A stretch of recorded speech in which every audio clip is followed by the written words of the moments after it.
Jelani Cobb, staff writer for The New Yorker and Dean of Columbia University School of Journalism. David K. Johnston, author of The Big Cheat and founder of DCReport.org. And Tom Nichols, staff writer for The Atlantic. I am going to start with you, Jelani. I always like to say it's good to have a historian around, and you are a good one, and also the head of a very important journalism school. You also live in New York. I think you and I was born in Brooklyn, can confirm that, no, that is not the way New Yorkers talk. New Yorkers just don't cite Hitlerian speech casually, right? Am I right about that? Yeah, I think that's that's about as common in New York as the so-called locker room talk from the video we heard before. I've never heard anybody use those words in a locker room. I've never heard anyone in New York use those words referring to immigrants. It's a very kind of dystopian rhetoric, a worldview that is probably more akin to screenplay writers than it is typically to sober-minded political figures. And I do want to add one thing here, which is, journalistically speaking, I covered the Tree of Life shooting. I was there. I went to Pittsburgh to cover it. I wrote about the Tops shooting in Buffalo. And I wrote about the El Paso Walmart shooting, where 23 people were killed. And in each of those instances, it was that same sort of rhetoric. And this is no kind of partisan dig at a particular.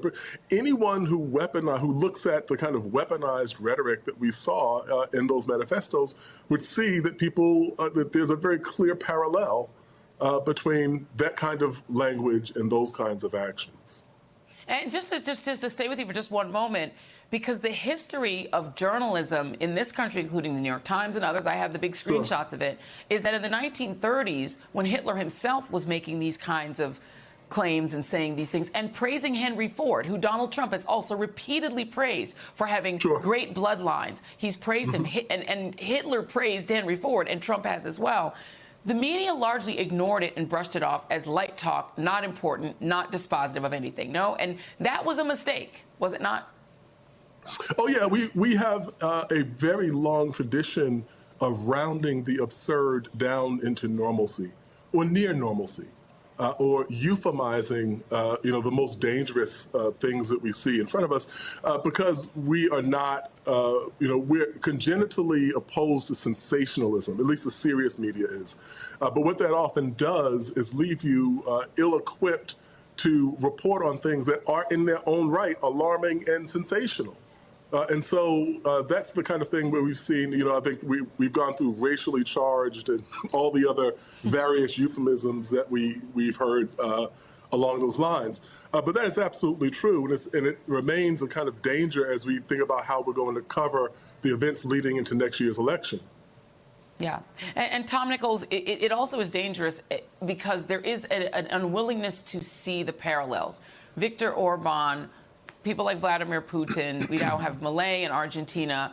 I could go on. There are a number of these autocrats who say some of the same things. We're going to unleash the police to fight drug dealers, shoot them in the street, to provoke violence. But this particular piece, this idea of immigrants poisoning the blood of the nation, is always about non-white immigrants supposedly poisoning white people, and essentially the fear of intermixing, which Viktor Orban has been very overt and blatant about. What do you make of the fact that Republicans in this country refuse to see the parallels when Donald Trump says it?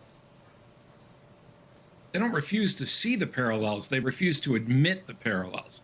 They see the parallel. They know exactly what's happening. The idea that they are in denial, the clips you showed, people like Lindsey Graham, it's not that they can't see it. It's that they prefer to stay in power. They want to win. They are basically now a minority rule party, and they're determined to stay there. And so they have to explain it away. And it may well be that Trump, has never read. I mean, the first time I heard vermin, I said, there's no way Donald Trump can come up with, his vocabulary is so limited.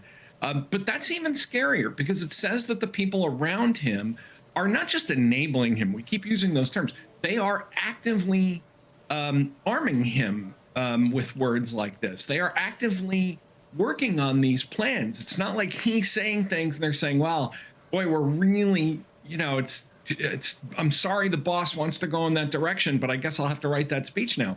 I think it's the other way around. They know exactly what he wants to do, and they're making him better at it. They learned their lessons from the last time around, and this time they're going to make sure that he's a lot more focused and a lot more intent on getting things done right on, to use his term, right on day one.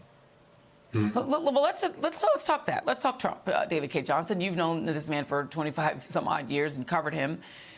Donald Trump seems to me, I mean, just my sort of cursory history of him when I was writing my book on him, is that he is obsessed with blood purity. He is obsessed with genes and his good genes. These are the things that he says all the time. It's just that people didn't attach any nefarious intent to it, not sure why. But is he as obsessed with blood poisoning and blood and genes and good genes and all of that as I think he is? Oh, absolutely. You absolutely have nailed it right there. What should trouble us the most, Joy, is how many millions of people buy into this nonsense that if you have pink skin like me, somehow you're better. What a silly, ridiculous notion. And we really, I think, are missing, and my colleagues in the news business are missing, that we have a significant segment of the American public that wants white nationalist racism. I've literally had people call me on the phone and tell me what we need to do is bring back slavery. And this is not being covered the way I think it should be to really lay this bare. And related to that are all of the jello-spined Republicans who will not stand up to this man. More than 1 million people died for this country. I am, under the law, a war orphan because of World War II and the Nazis. And to see a politician more concerned about holding on to his office than the welfare of this country, we should be shaming these people, shaming them for being cowards, for not doing what they know is right. You know, it wasn't long ago before Republicans would shame them for it. Let me remind you all of Steve King. Y'all remember Steve King? He was an Ohio Republican who got kind of ran out of town. Iowa. Sorry. I apologize, Ohio. Iowa Republican who got ran out of town, ran out of Dodge for saying things like this. Here is Steve King, and this was at the 2016 convention, the convention that nominated Donald Trump to be president.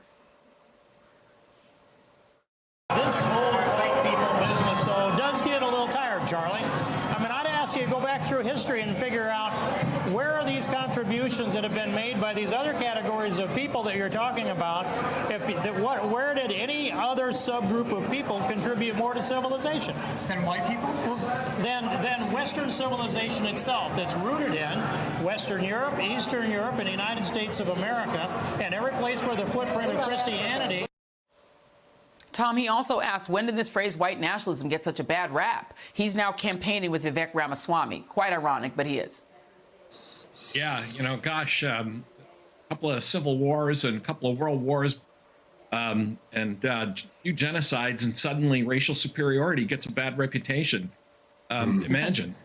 I think, again, you know, it's not that they don't know what they're saying. It's not that they mean something different by it. There are a lot of the language that's coming out of Trump now, I think, it has been put there, not just by him, but by the people who work for him, as a flag now to the base, as a flare, as a bat signal to the base to say, don't worry about any of the kind of backpedaling we might have to do once we get to the general election. We're totally with you. This is our, you know, we've got your back.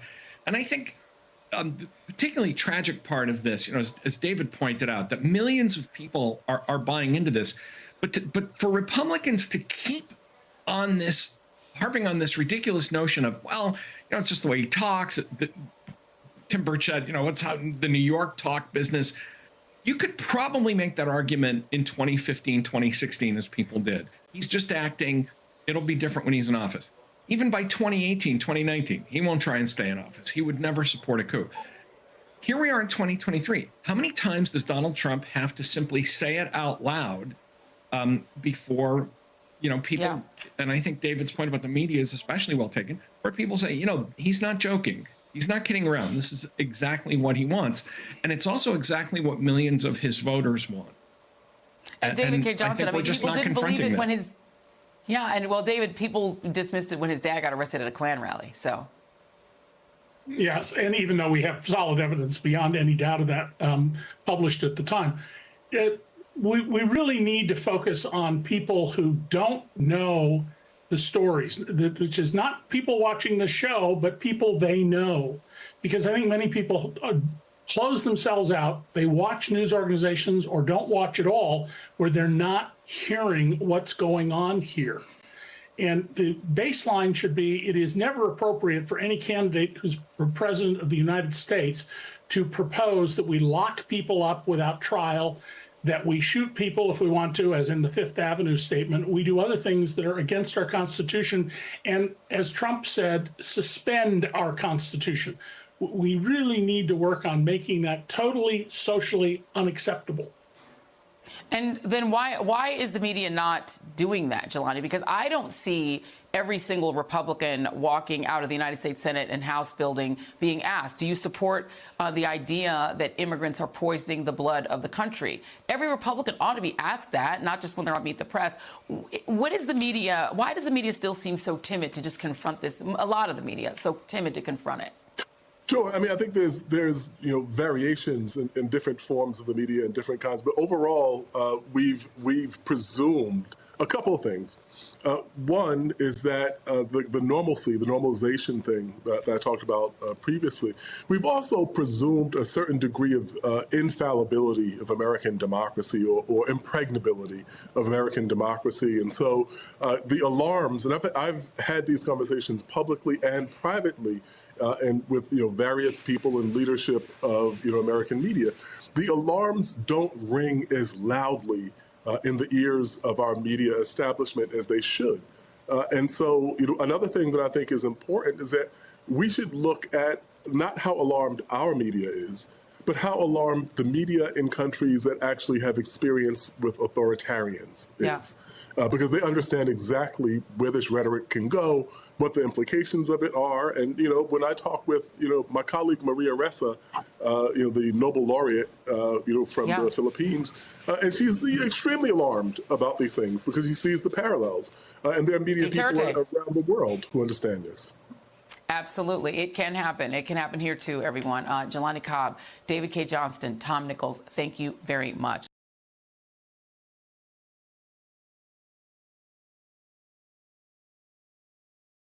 If it makes you feel any better, I have already put evac on alert. He's ready to go if it comes to that. General, I can assure you. Hey, General, let me into the war room to see you, so I had to hack my way onto this frequency. This better be critical, Wheelie. Sir, come on, when is it not, please? Okay, couple of things. I'm running low on the dough. I was thinking about taking a couple of months sick leave, maybe starting today. And, oh yeah. I intercepted a transmission from Megatron. Then send it through. Yes, sir, right away, sir. And so I was so damn weird, caught on the other stuff. This is your last warning, insects. Relinquish what remains of the Allspark. So who's the insect? You? What? Who's the insect? Protect you. They were defeated on our world, and we will defeat them here. Ambush was just a diversion! Security, please bring up. Ravage, he's already inside. Deeds! Give me an update on that reserve. Boss readiness. What was his name? What was it? Evac, sir. Right, evac.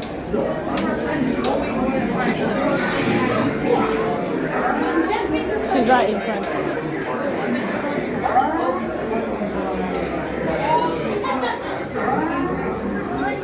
We are facing a heavy sustained attack. They appear to be after the Allspark.